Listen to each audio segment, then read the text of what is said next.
What is up, everybody? This is Recap Rewind. I'm J-Lag. And I'm NB. And we are recapping and reviewing You Season 2, Episode 1.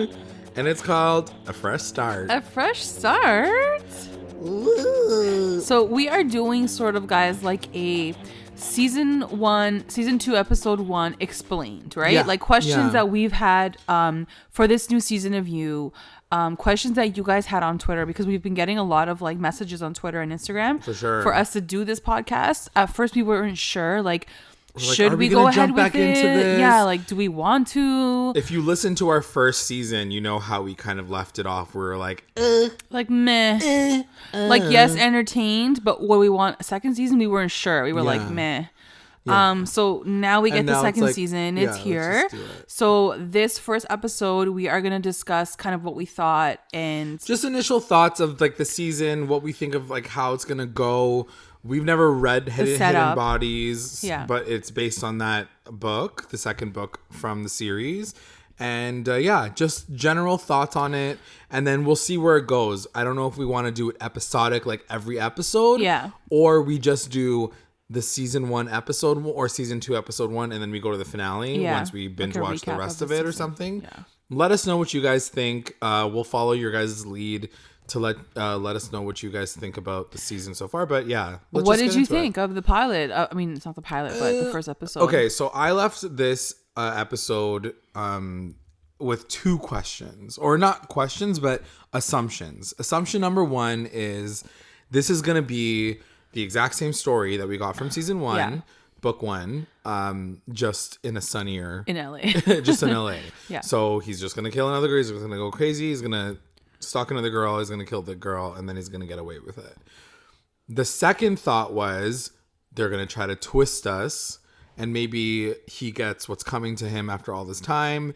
And maybe the girl, Love, is going to be the cray-cray one. Right. And I got that vibe only because the actress, it gives me off a vibe that I don't necessarily trust her 100%. Yeah. That was just what I got from her from this Yeah. episode. What did you think? I'm talking a lot. I liked the first episode. Okay. And I could see where they were going with Joe. Like, they kind of portray him as this guy who's really trying to get a fresh start. Yeah, he's like, I just want a new thing. And it's not really until the end where you see him with the cage Yeah. that you have any inkling that he is who he was before. Like, Right. he's pretty normal in this first episode. Yeah, also, yeah, the last like 30 You know, seconds, like- he also says like, by the way, I've been tricking everybody. Yeah, I'm like, great. I thought you were like trying to effing be normal for once. He's like, nope. But- I chose this apartment specifically. Yeah, for to her." spy on her. And then Yeah. I was like, what the hell? Are they trying why to just are we doing this repeat this again? first season? Because really, I think for me, what I want to see from it is him trying to be normal and him trying to get better and him Right. trying to like heal himself. And in doing so, maybe he falls in love with Love. And like the Right. fact that her name is Love is it's Like, just so ironic, a part of whatever. that, yeah. But I do think that because Candace is chasing him, I feel like he's gonna get a semblance of a real life, and then she's gonna come and like fuck it all up. So let's talk about that really quickly. So we get that because the way that season 1 ended was Candace walking into the bookstore. She's not alive in the books, Yeah. so she must not be alive in Hidden Bodies either. Right. Which means this is a completely different like deterrent from. I mean, it could Divergent be. It from couldn't. The entire I series, right? honestly, guys, I still think that she's not real. Like, I feel like it's his psyche like fucking with him still, Right. and he's running away from the ghost of her. His guilt. Just like he could be running away from the ghost of Beck or whoever else he killed Yeah, before that. yeah. Having said that, I think it'd be sick if she was still alive. Right. But I think for this story, I think I would rather her be dead, to be honest. Oh, and okay. and the new characters have a bigger impact Yeah. on his change. You know, Which like is- she's in his past. Like, she's just another ghost to him. Yeah. I think that introducing her at the very the season finale of season 1, I was expecting her to be more important in this episode. But basically, she has lunch with him, and then he runs through the back door. And like, you made a really good point. You were like, why wouldn't you call the cops, dumbass? Like, this right guy tried to away. kill you. Like, Yeah. go call the cops or go call someone else. the FBI. No, instead she's like, I'm gonna play games with you. Like, Like, would why? someone really do that though? Like Is she psychotic as well? Like, is she the one that's kind of like doing stuff to him? and don't forget, like, the friend still said that she was missing, like, back in season 1 when she was like, where's my friend? Like, she went to Paris and she never came back. Right. So what happened to all of that? Like, where's that part of the story? Yeah, and that's the thing. I think that the fact that they kept her alive in season 1 just kind of blew the entire storyline up. I think they just used her at the end for like a Shock cliffhanger. value. Yeah. Yeah. And to be like, can we get a season 2? Yeah. Please? Yeah. So Candace is back. She's in the picture. She isn't able to keep him down for like more than 30 seconds. He runs literally away. disappears. Yeah. But she calls him and she was like, you think you can get away from me that easily? You didn't think that I had your phone number? And I'm like, okay, I don't know how that was possible. But then also she says, like, I'm going to make you suffer. Like, I don't want to put you in jail. I don't want you to do this. I want to, like, make you feel the way you've made me feel all this time. Like, scared and whatever. So that's kind of her mission. She wants to make him suffer. Why she doesn't want to involve the police? Stupid. Like, girl. Yeah, like, he tried to kill you. You out like, here wearing, it's a little... like, heart sunglasses. You think that you're gonna take on a fucking cold-blooded murderer? I don't think so. Yeah. So unless she has something insane up her sleeve, which is also a part of my theory, then I don't know what's gonna happen next. And then I just want to also veer into the fact that, like, I really had my apprehensions about doing this podcast. Like, like, season 1 was what it was. I was it's like, fine. Envy, are we doing this? Like, it's season 1 was what it was, but I really, guys, I was not planning to watch this new season. Yeah. And the only reason I did was, to be honest, I needed something to watch at the gym. Like, that's the only reason why I downloaded the first episode. Yeah. But I want to say that as a character, Joe, I don't really give a shit about him anymore. I don't. And like, I really he's not don't. the anti-hero that I think they are trying to push him as. Yeah. Like, he's a serial killer, but like, wait, he has this internal dialogue. Like, he has gone too far. He's insane. He's gone too far for me to be like, oh man, look, he has a heart. No, like, his mom leaving him, like, I don't give a shit. Like, he's killed people. And like, killed people, he said some really cold-blooded. fucked up things about people, the way he thinks. Like, I get it. He's come from this really sad place and he's a sad person. But how long are we going to be like, it's okay. Like, he's just creepy and cute. Like, now I'm seeing all his memes on Instagram and I'm like, guys, this is not funny. Like, let's not joke about someone who's this fucked up and is like lurking on girls. Stalker. Yeah, like, this is It's not so a joke. Like, that's a really good point. And I think that that's one of the things that I know that we talked offline about it, because you really did struggle with the fact that, like, what message is what this are we, show? Yeah, what are we trying to doing? say? And what are we doing as, like, viewers and watchers and reviewers, I guess, for the both of us? But, like, why are we spending our time watching a show about a serial killer?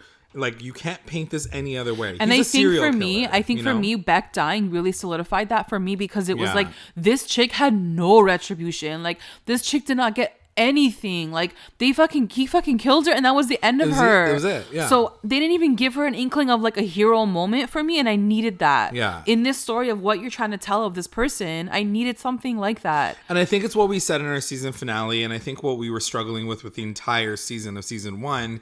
In the book, it's a little different, where Beck doesn't really deserve anything. Like, everything that kind of happens to her, it's a little, I should say, quote unquote, deserve. No one deserves to be killed. Yeah. But she's very stupid in the book. Like, she does a lot of stuff to Joe that is like messed up. Yeah, and evil and yeah, like, she does things on purpose to kind of like fuck with his head and stuff. stuff. In the book, does she kill him? No. She still dies in the book? She still dies, yeah. She still dies. But it's more violent in the book and stuff like that. But it's just one of those things where you watch this show, and I understand it's all entertainment, and I'm really trying to get behind all you guys who've listened to our season 1 and have enjoyed us talking about it and kind of ripping it to shreds pretty much, and trying to just take it as entertainment value. Yeah. But there's a limit. There's a limit. And just seeing how the first episode ends, I'm like, great. Like, they didn't even give me 45 minutes of him trying to be good. Yeah. Like, they had to end it off with him being fucked up again. Like, by the way, and one of the things that you said too, we were both talking about this, like, a lot of the first season was hating on New York, hating on the elite, hating on the rich kids, hating on people who are like hipsters. Right. And this one is exactly the same. Literally hating on LA, hating on people who are trying to be actors, hating on like yoga people, hating on like people who love love kombucha. And I'm like, I get it. You guys are trying to play at this trendy pop culture like this is what our world is like I now. understand that, and you're poking fun at it, but there's people that like really respect that shit and like they're a part of it, and the fact that you're connecting it to like he hates it so much that he wants to kill them, like it's a little when you put it into that context and he uses it as an excuse to hate someone that like that, it's really fucked up. Like it's too much. Like then, if I liked kombucha and lived in LA, like I'd be like offended. I'd be like, what the hell? Like it's not even like they're doing stuff. I mean, I guess the way he kind of legitimizes it is like it's all fake, but there are some people who like legit just want to be healthy. Like, I just want to be healthy. I just want to meditate. What's wrong with that shit? I don't know. And I think it's more... Why does he hate movies so much? I'm offended. Yeah. Like, and it's more of, I think, the writing. It's not really Joe as a character. No. Obviously, it's the writing behind it. Yeah. Granted, I did love the writing of this episode. Like, I think the writing of the show is still great. Okay. But...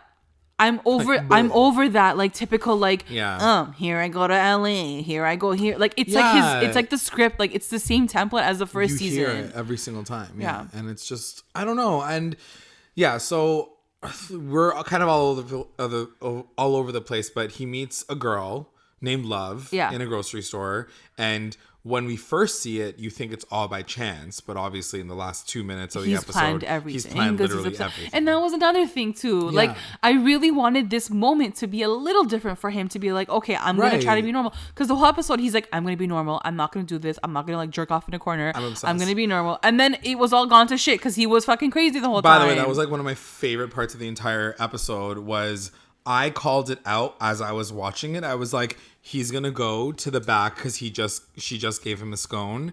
He's going to go to the back and just jerk off. And like, I was laughing. Then it happens. And I was like, wow, the writing's just so solid right now. Like, was he the icing on the scone? He like iced it. He iced it. Yeah. It's so gross. But yeah, it's one of those things where I get that there's perverts and psychos out there that can do things like this. And the question that I constantly have, and I had this with the book as well as the first season, what are we trying to say? What story are we telling here? Yeah. What story are we telling? 100%. What is the author trying to say? What does this all mean? Are we just here to be a voyeur in a psychopath storyline? Right. If that's the case, okay. If that's the case, I don't know if I'm okay with it. Because a lot of innocent people are getting fucked along the way. Yeah. Like, they're getting murdered. And girls are getting murdered along the way. Girls are getting... And the thing is, like, I don't like... I understand a lot of the dialogue, and that's kind of, like, how season 1 goes. It's a lot of, like, the same, like, oh, look at that person, look at that person. He's so demeaning, and he's just not an enjoyable person to be around. Having said this, I do feel like Love is so much more likable than Beck ever was. Yeah. And Peach ever was. And like, you know what I mean? So enjoyable. I'm still hoping that there is some sort of spin, and like he does see the good in her in her world. And there's a misconception. Like, he's quick to judge. Right? Yeah. Whereas like with Beck, like his judgments were pretty spot on. Like, she was kind of like spoiled rich girl. Like, So I'm hoping that this has a little twist to it, and that you know, they're more likable. Like Love is more likable, and all the side characters are more likable. Like, to your point, the fact that it starts off with him being like, ooh, I just like randomly bumped into this girl, and then he tries to look her up on social media, and she's locked up. And he's like the first person ever to have a locked account. What? And he's like, I know what to do next. And then he has to make a fake account to find her.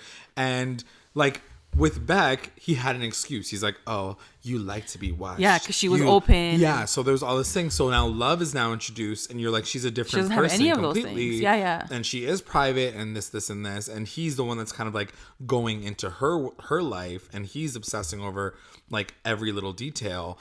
And the one thing that like for one, I love this actress. She was in The Haunting of Hill House. Yeah. If you guys haven't seen it, you need to watch it. It's one of the best things on Netflix. Yeah. But no, she's great, and I think that there's so much mystery around her still. She's disarming, but at the same time, she has such a baby face and such an innocent, cute face. Yeah. But you're right. I feel like something. There's something there, and something is up with Love. So I guess we're outside of the kind of the general idea of the episode, you find out that he's in LA now. He's found an apartment. He has, some neighbors. There's a girl a young girl that kind of follows him around, and like this 14-year-old girl, his landlady who's the sister. Then there's the brother who owns the guy who owns like the shop, the Nirvana place, or Nirvana. Yeah. And that's pretty much it. You don't really get much else from this episode. Right. What are you expecting from this season? What Honestly, are you hoping for? I hope that... What's your ideal situation? I mean, obviously I want to see him suffer, but I don't even know if that suffering is going to really answer our questions or it's going to make us feel any better. Yeah. I think really for him... maybe is that he does fall in love with love and he does have this amazing life with her, or he really sees himself in a new world, right? And that's ripped away from him because of season 1. And I feel like that's what might happen. Like he's so close to a normal life, but it's gone because you already fucked your first one up. Like, you know? Ooh, I like and that might hurt more than like a girl killing him for revenge, you know? Yeah. I do like that. I do like the fact that like it's always going to haunt him. Everything that he's ever done is always going to be the moment there. you finally found the answer to your happiness, it's too late because you've ruined everyone else's happiness. Kind of like that. I like that. MB should be a writer. I agree. I think that on the flip side, not that I want this to happen, but my assumption at this point is, like I said, either A, it's just going to be the same cookie cutter story that we saw season 1, just which I would hate. A more beautiful, hotter country. Like if love dies, I'll be so mad. Yeah, exactly. Yeah. And like I don't see her dying, which means B, my next theory is she's the cray one. She'll turn around and she'll be like, I was the one that was psycho. I killed my husband, because you find out right away that she was a widow. And she's like, he got, like, her husband got sick. That's all you really know. And she says something really funny. Was it this episode? She was like, my life is so Victorian. Like, because she's like, her like how the husband died. And down. like, yeah, exactly. But I think it's one of those things where you watch it and you're like, if it doesn't go that way, then what am I watching? And even if it does go that way, what does that say for Joe's character? That like, he can only be healed or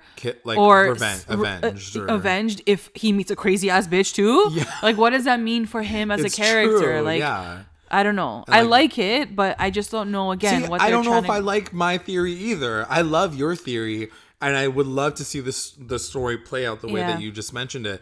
I just think from what I've experienced from a show like this, especially with the twist last season with Candace being alive, I can see them going. Yeah, you're right. It would be a crazy twist. It would be a crazy twist. I would still not be like, oh my God, I need to watch season 3.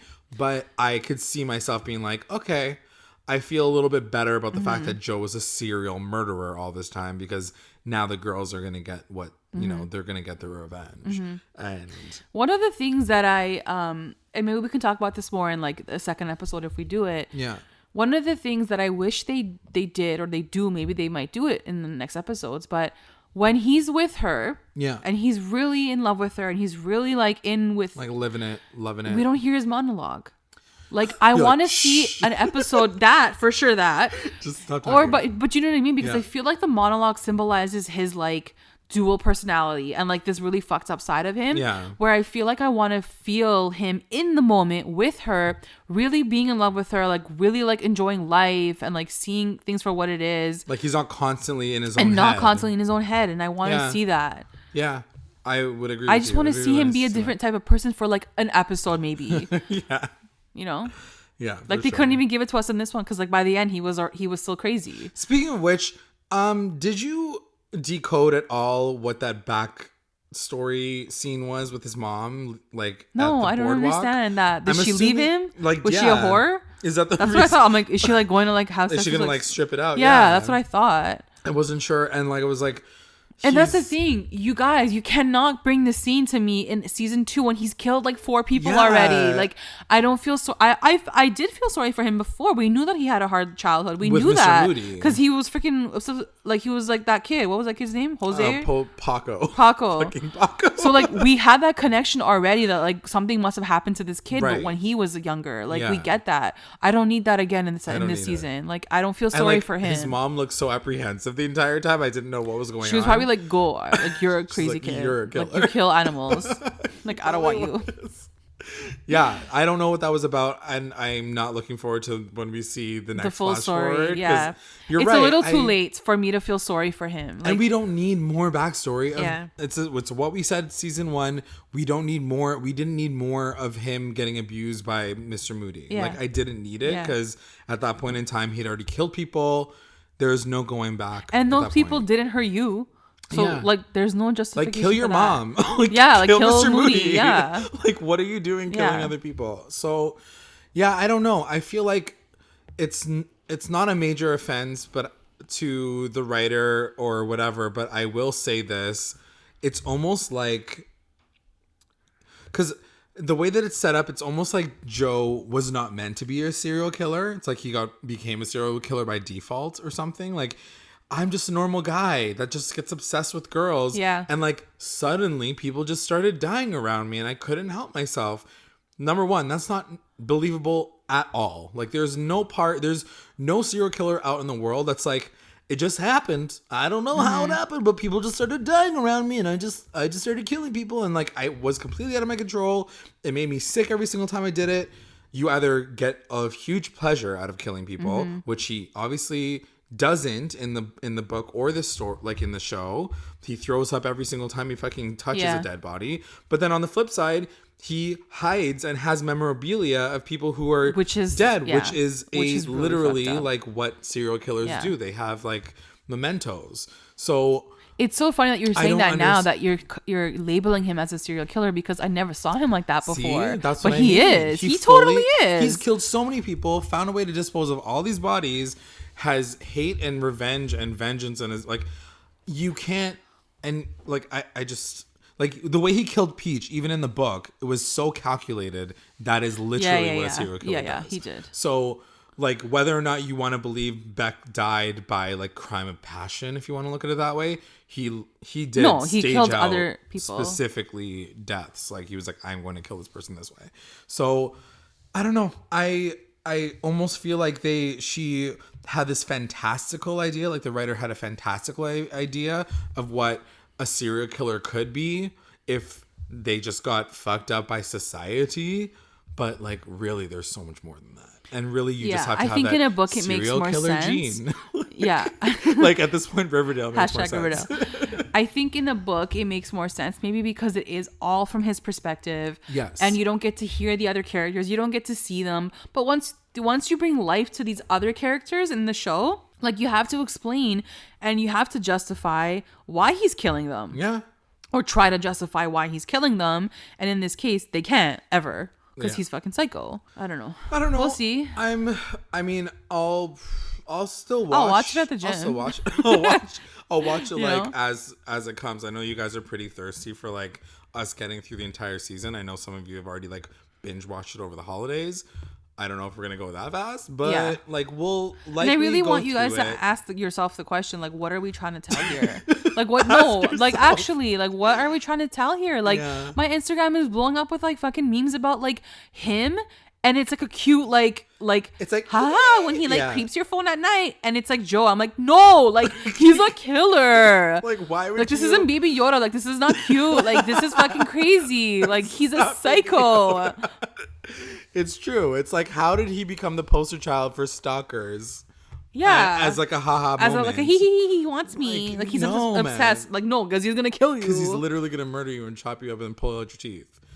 So that's our impression of episode 1 revealed. Would love to know what you guys think about the season so far. We're gonna keep going through it, like we said, but I'd love to get your commentary on this episode. So make sure you guys are commenting below if you're watching it on YouTube. If you're listening to it on iTunes, just make sure you guys pop over to our YouTube channel and then just give us some comments. And leave us a review, guys. If you're listening to us on iTunes, all you have to do is go to ratings and just leave us a 5-star review. Like, it helps us so much with these podcasts. If you guys want us to keep doing the You podcast, we need some like comments. We need some 5-star reviews to like get us up there and make this worthwhile, because guys, it's a hard life trying to watch this shit. And Chris D'Elia's in it, so there's also that. It's like you're trying. Let us know what you guys think. Like I said, make sure you guys are commenting, liking, subscribing to the channel, and that's it. Thanks for listening. Bye.